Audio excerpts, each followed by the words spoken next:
by the end of the hour, one more person will lose their life to an eating disorder. Studies show that 28 million Americans will suffer from an eating disorder in their lifetime, which was the case for Sierra Calicut, whose time as a dancer, combined with the pressure of ideal beauty standards, served as a catalyst for an eating disorder. Having an eating disorder in my teens is something that affects me even in recovery as an adult in terms of my physical and my mental health.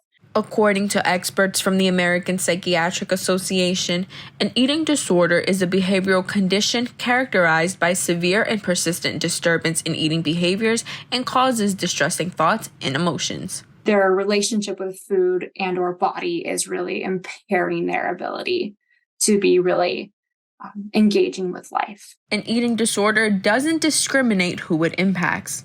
In fact, it affects way beyond the stereotype of a thin, cis white woman. However, many factors can cause eating disorders, including food insecurity. Currently, the Bronx sees the highest rate of food insecurity at 19.7%. Now, how exactly does this lead to disorders like binge eating disorder and bulimia nervosa, more commonly known as the binge and purge? Particularly with intermittent access, may lead to the expectation from your entire body and mind that when it is available, you should consume as much as possible.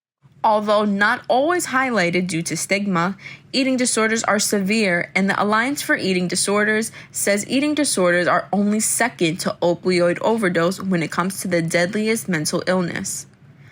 The biggest obstacle in treating these disorders? Awareness and accessibility. We really have to make strides on this systemic level through advocacy. I know we work with the Eating Disorder Coalition to try to make changes at a legislative level. Calicut mentions she was able to seek help at her higher education institution, but that's not always feasible, especially for those in low-income communities. I think there's tons of barriers to recovery. Looking toward the future of eating disorder recovery, organizations like the Alliance are working to provide free resources to help those suffering seek care in hopes that every hour, one person will take their life back. Reporting for BronxNet, Brittany, Skyler, Aubain.